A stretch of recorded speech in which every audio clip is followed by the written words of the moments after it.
Welcome to the official AEW Dynamite review and results video. Don't forget to hit that subscribe button down below, turn on those bells for all notifications, and make sure you follow me on social media. Twitter, Chris from Loring, Instagram, at your boy Chris YT, and Snapchat, Chris Most Hated. It's 2020, folks. New year, new look. I know. I shaved my beard. I know. I told myself, hey, we're about to go into 2020. I might as well shave my beard. I don't like it, but I look younger. I look a whole lot younger. I'm 27 years old, and I look like as if I'm fucking 16 again. Jesus Christ. Anyways, if you guys are excited for the new year, hit that thumbs up, please. If you guys had a great new year as well, if you guys celebrated with your family, your friends, your loved ones, hit that thumbs up as well. If you guys enjoyed AEW Dynamite tonight, also hit that thumbs up as well. Dynamite needed a show that needed to bring it to kick off 2020. We've all been saying this. Everybody else in the community has been saying this. AEW, if they want to have a fantastic 2020, they need to have a show. They need to kick off 2020 with a bang. Did they do that for you guys tonight? Sound off in the comment section down below. In my opinion, did AEW kick off 2020 with a bang? Yeah, they did. And also, what AEW did tonight, which I did not expect this till like the next couple of weeks, they started to build towards Revolution. I'm okay with that. The sooner you start it, the better it's going to look in the end. I love that. The show was awesome. If I had to rate this show from a 1 through 10, I'll give it a 9. I'll give it a 9. Now, AEW has the potential to give us a great show every single week. Just that in my honest opinion, the one thing AEW needs to work on, it's the women's division. That's the one thing they have to work on. The main event roster is pretty good. The men's roster is good. Women's division, a little lackluster. Just a little bit. Just a little bit. Not a whole lot though. It's there. The women's division got some potential, but it's there. It's there.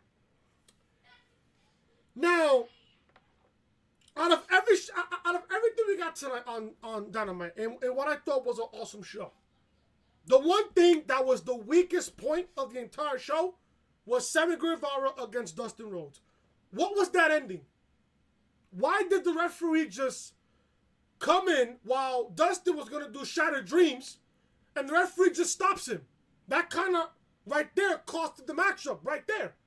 Jake Hager gives him a little blow. Sammy wins. I understand Sammy's a heel, but I said the same thing with Andrade. Do you really need assistance to win every single match? Don't get me wrong, I love Sammy Guevara. But the match right there, in my honest opinion, was just a little lackluster. Just a little lackluster. Outside of that, every single match, every single promo of this show tonight was a home run. And I love that. I love every single thing about Dynamite tonight. It got your attention. It got what you needed. It got you excited for next week, which is something Raw and SmackDown never does. That's something Raw and SmackDown will never ever do. Is to get us excited for next week. Do you look at the card that Dynamite is having next week? Let me show you what Dynamite's having next week. I have it on me here. Dynamite next week. I tweeted this out. AEW Dynamite is looking solid. I said sold. Solid as fuck next week. We are getting Christopher Daniels versus Sammy Guevara in what I think could be match of the night. Paige and Omega versus Private Party. That should be a fantastic tag team match. Cody and Dustin versus the Lucha Bros, which should also be a fantastic tag team match. And we're getting Riho versus Chris Statlander for the AEW Women's Championship.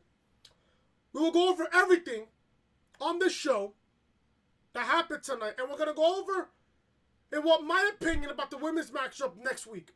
Because me and Storms was talking about this in the group chat and we was going back and forth about it. So I'm going to state my opinion on what should happen after next week when Riho defends the title against Chris Statlander next week. So we're going to go over everything and what I thought was an awesome show. We're going to go over right here on the official review right here for your Wednesday, January 1st, 2020 for AEW Dynamite from the Daily's Place in Jacksonville, Florida. If you guys don't know who I am, I'm your boy Chris. Thank you guys so much for tuning back into the channel. If you guys enjoyed Dynamite tonight, hit that like button. If you guys had a great New Year's Eve, if you guys had a great time celebrating with your friends, your family, your loved ones, hit that thumbs up. Leave a comment down below what you guys thought of Dynamite tonight. Also, if you guys want, leave a comment down below. What console do you have? Because I'm planning on doing, just for me hitting 200 subs, I thought to myself, hey, I know there's people that play PlayStation. I know there's people that plays PS4 and Xbox and shit. I might as well do a giveaway for you guys. So I'm doing a $20 giveaway for PSN and a $20 Xbox card. So if you guys want, I will give you guys the rules on SmackDown. I will not upload tomorrow. I will give you guys the rules on Friday Night SmackDown during SmackDown review on Friday night. But we'll go over the review on that show on Friday. I will give you guys the results. No, not the results. I will give you guys the review and the results of SmackDown, but we'll give you guys the rules on how to enter the $20 PlayStation giveaway and $20 Xbox giveaway on Friday. Also, if you guys are new to the channel, be sure to show your support. Hit that subscribe button down below and turn on those bells, guys, for all notifications. Monday Night Raw review is live in the channel right now. Let me say this right now. The people that defend this show, let me just say this straight up. If you enjoyed that Lana and Lashley wedding from this past Monday, you are no longer a wrestling fan, in my honest opinion. You are no longer a wrestling fan. You just hand over your wrestling card because you are irrelevant to me if you enjoyed Monday Night Raw this past Monday. Raw reviews live in the channel right now. Lashley and Lana's wedding equal the worst segment of all time. I said this was the worst segment of 2019, the worst segment of the decade, the worst segment in Raw history, and the worst segment in professional wrestling history. Monday Night Raw review right now is at 237 views with 23 thumbs up and 1 thumbs down. Probably that 1 thumbs down was the person that enjoyed this segment. Link to Raw review will be in the annotation above that you see on the upper hand corner of your screen. Also, check out WrestleMania. Well, we spoke about WrestleMania. Episode 65 of the Reality Podcast, which is live on the channel right now. New betting favorite for WrestleMania 36 main event. It was revealed that it was at one time The Rock and Roman Reigns. Now it's Bray Wyatt versus Roman Reigns at WrestleMania 36 for the Universal Championship. Yeah. Hand me the NyQuil, hand me a nice fluffy pillow, and hand me a nice blanket. Because I will fall asleep during that matchup. Link to episode 65 of the Reality Podcast is live on the channel right now. Link to this video will be in the annotation above as you see on the upper hand corner of your screen. Also check out SmackDown Live review from this past Friday and what I thought the show was. It was terrible, as always. Except for the Bray Wyatt, Daniel Bryan, Miz situation that's going on right now on SmackDown, which is the biggest thing right now on SmackDown. Daniel Bryan becomes the #1 contender for the Universal Championship. He will face the Fiend, Bray Wyatt, at the Royal Rumble. He won a triple threat match this past Friday. He'll get the Fiend at WrestleMania. Well, not WrestleMania. I hope this changes for WrestleMania. Link to this video, link to SmackDown review will be in the annotation above as you see on the upper right corner of your screen. This is the official home of the Reality Podcast, so make sure you guys are following me on social media. Instagram, at your boy Chris YT. Twitter, at Chris from Loring. And Snapchat, Chris was hated. We just hit 500 followers on Twitter, so thank you guys so much for following me on Twitter. And also, like I said, if you guys are enjoying what you guys see on the channel so far, hit that subscribe button down below. Show your support. Hit that subscribe button down below. Turn on those guys for all notifications. Let's begin AEW Dynamite tonight. From the Dallas Palace, I think Dallas Place, Palace Place, I don't know. I think it's Place, I believe. Yeah, it is. Dallas, yeah. No, I said Dallas. Daly's Place. There you go. Yeah. There you go. I got it there. From Daly's Place in Jacksonville, Florida. Now, we were supposed to get, normally we would get Jim Ross, Tony Schiavone, and Excalibur doing commentary this week, but Tony Schiavone is calling college football this week. I'm getting my notes from Wrestling Inc. So instead of getting Tony Schiavone to do commentary, he was doing college football this week. We'll get him back next week. Taz filled in for Tony Schiavone. And let me say this right now about Taz doing commentary this week. He did a fantastic job tonight on commentary. He did a fantastic job. Now, I don't want AEW to do a 4-man commentary booth. That's too much. That's just too much.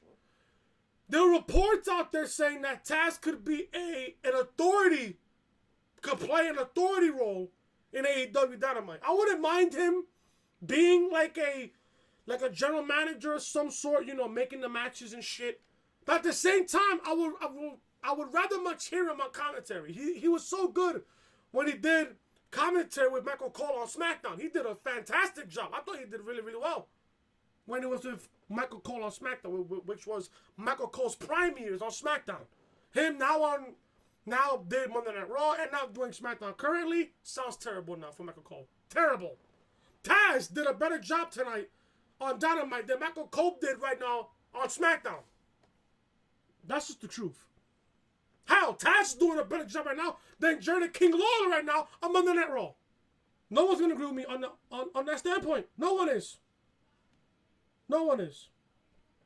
No one is. So we got a vignette showing Darby Allin skateboarding around with a mask of Cody's face, all distorted. Allin then burns the mask. So we got a matchup between Cody against Darby Allin, and Cody's new manager is the enforcer himself, Arn Anderson, AA. I love that. I love how now he's a manager of Cody. I know Arn Anderson and Cody's father, Dusty, had a big rivalry when they were back in their prime days, back in the 80s, I believe. I think back in the 80s. I think back in the 70s and the 80s. They did a really good job telling us, Arn Anderson is a manager now for Cody. He's technically a head coach. He had a paper and thing covering his mouth and telling Cody what to do and shit like a fucking head coach. Like you would see an NFL head coach while he has a big piece of paper and shit and he's covering his mouth. So people, whoever is spying on him, does not read his fucking lips. I like that. Attention to detail right there. I like that shit. But I don't mind Arn Anderson being Cody's manager. I don't mind it. Cody is the biggest babyface right now in AEW, especially with his feud against MJF. Cody's right now the biggest babyface right now, outside of Jon Moxley, who's over as fuck right now. That's my honest opinion. We had Cody versus Darby Allin, a rematch from Fyter Fest back in, I believe, July. I think it was June or July, This match was better. I'm not going to lie to you. They had a great matchup at Fyter Fest. They had a great matchup that led to a draw. I was starting to think that we was going to get a draw here because Darby Allin can't lose. They're sort of building up Darby Allin, but at the same time, you have to build up Cody for his potential match against MJF at Revolution. So you got to build up Cody. He can't lose until Revolution. He can't lose his match at all. He can't lose. Cody, if you want to sit there and think about it, when it comes to MVPs of 2019, Cody's there. If I was to pick an MVP out of AEW so far in 2019, it's Cody Rhodes. It's Cody Rhodes. Now, this may be off topic and shit, but when it comes to WWE and their MVP of 2019, it's Adam Cole. It's Adam Cole. I'm not gonna lie to you. AEW, you can't go wrong with Cody. You can't go wrong with MJF. You can't go wrong with Jericho. Can't go wrong with Jericho. And also, at the same time, you can't go wrong with Jon Moxley. You really can't. So out of Cody, MJF, Jericho, and Moxley, I would pick Cody. Because Cody's promo work, his in-ring work, and the fact that he sells during matches is just phenomenal. And that's what I love about Cody. Vince, and let me say this now. Vince missed the boat on Cody. And it shows right here in AEW. It shows. It clearly shows his in-ring work, his promo skills, the fact that he can tell a story. Tony Khan is cashing this in while Vince missed the entire boat on Cody. And that's the sad truth. That's the entire sad truth about this whole situation. Cody versus Darby Allin. They had a rematch back at Fyter Fest, which led to a draw. And like I said, I was sitting here thinking, oh, Darby could possibly win, but if you sit there and think about it, Cody has to be built up going into Revolution against MJF. So either of them had to lose. Darby Allin is the future of AEW. There's no fucking question. Darby Allin is the future of AEW. He's the future. And how old is Darby Allin? Like what, 22, 23 years old? This man is the future of AEW. It's the future. I think after this match and the match that Darby Allin had against Moxley, you have to sit there and be behind Darby Allin. Because the man can deliver a great match and still look good in the end while he's losing. He can lose and still look good in the end. Because why? Because people are invested in Darby Allin. This match was great. Was this match better than the match that they had at Fyter Fest? It's up for discussion. It's up for discussion. But Cody went to this match went almost 20 minutes. Almost 20 minutes. This match was great. The one thing Darby Allin was focusing on was Cody's left shoulder, weakening his left shoulder. The crowd was really into this matchup. The crowd was really into this matchup. The one move that really had me up on the edge of my seat was when Darby Allin hit Cody with the coffin drop on the apron. You know the apron, that part of the apron is the hardest part of the entire ring. That's the hardest part there. And Darby Allin delivered a fucking coffin drop on the fucking edge of the fucking apron on Cody's fucking chest. I would not want to even take that move, especially on that part of the ring, on the apron. Anywhere else, like in the middle of the ring, yeah, I'll take it. But on the apron, that's the hardest part of the ring. And I'm surprised Darby Allin was even walking after that. Surprised. Allin yanks the top rope, the top turnbuckle pad off. He tries to send Cody into it. Cody reverses, launches Allin over the top rope, but Allin lands on the rope, springboard crossbody on the Cody, covered 2 count. But one thing about Darby Allin that I love is his athleticism. It's just, he's super quick. Especially for his age and his size, the man is super quick. Allin gets rocked with a spinning power slam. Cody with a kick and 10 punches in the corner, the typical 10 punch corner move. Cody tosses his weight belt to the front row. Somebody got a great souvenir there. 10 minutes down, the match was a 20-minute time limit. Cody sits Allin on the top rope. Cody with a reverse suplex, cover, get a 2 count. Back and forth action during the break. Allin with a code red off the second rope, cover, 2 count. Allin with the over the top stunner. Allin looking for the coffin drop. Cody rolls to the apron. Allin ends up adjusting and hitting a coffin drop on the apron, which I mentioned earlier. Back in the ring, Cody lands a knee to the face with 5 minutes left of the match because the match had a 20-minute time limit. Cody goes for a springboard cutter. Allin dodges it. Allin looks for the stunner, but ends up taking a crossroads, cover, 2 count. Cody is surprised by that one. I thought the match was going to end there with the crossroads. He looks to double A and resets. Cody charges in and ends up running into that exposed buckle. His shoulder hit the exposed turnbuckle. Allin up for the coffin drop. Double A tells Cody to lift up his knees. He does, catches Allin as he drops down. He rolls him up, hits the 1, 2, 3. Cody wins by pinfall. This was a great matchup. This was great. Cody, he's still over with the crowd. He still wins. They have to continue to build him up against MJF for Revolution, which was confirmed that we will get Cody versus MJF at Revolution. So the first match has already been announced for Revolution on February the 29th. It should be good. I cannot wait for that show. So Cody was via pinfall. Darby Allin in the end looks good. although he took a loss. He looks good. I hope AEW continues to use Darby Allin on Dynamite because he's the future. And when you want to crown a very first AEW mid-card title, whatever the title is going to be called, because I know AEW will introduce at least another championship in 2020. Hopefully Darby Allin is the first winner of that mid-card title because the man has potential. The man has world championship material, in my honest opinion. He has stuff to be a world champion. He really, really does. He really does. So Cody wins via pinfall to kick off Dynamite.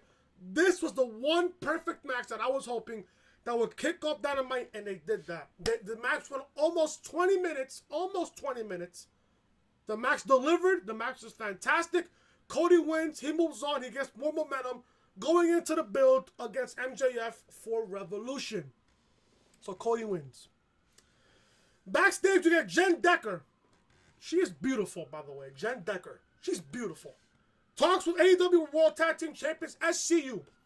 She asks what fans can expect from them in 2020. I expect big things from SCU in 2020.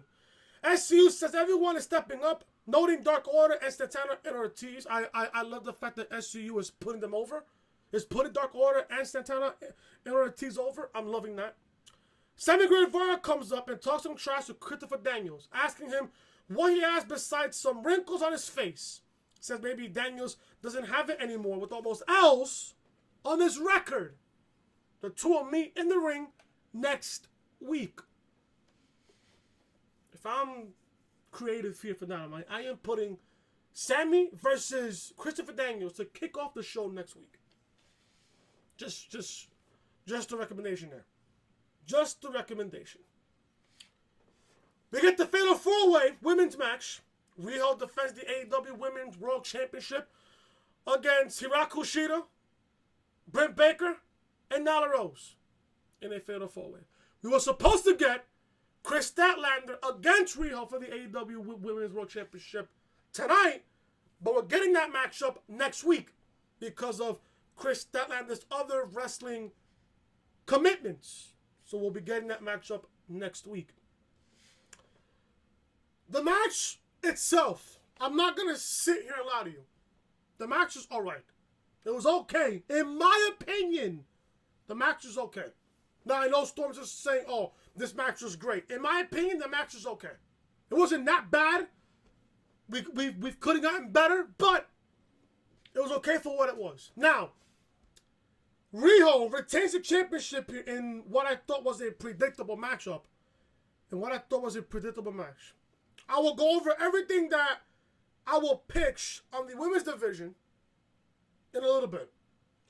Rose crawls into the apron. Riho with double stomps on Rose's back. Baker plants Rose, cover 2 count. Baker looks for lockjaw, but Rose fights out of it. Baker with a triangle submission. Rose fights out with a powerbomb cover. Riho breaks that up. Riho flips over Rose, on the Rose, double stomp to the stomach.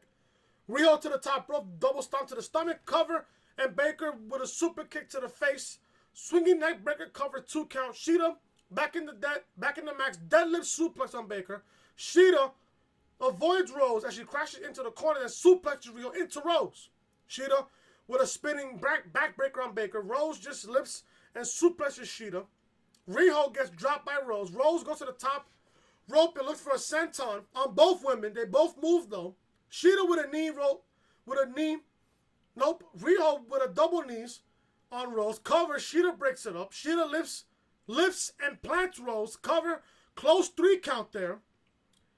Baker with a super kick on Shida. Side Russian leg sweep. Lockjaw. Mandible claw attempt is countered into a 2 count. Riho then immediately flips with the jackknife pin on Baker for the victory. Riho retains the AEW Women's Championship. I'm not going to sit here and lie to you. The match was not that bad. I'm not going to sit here and lie to you. The match was not even that bad. The match was not even that bad. And I'll tell you why. The match was not even that bad. We was normally expecting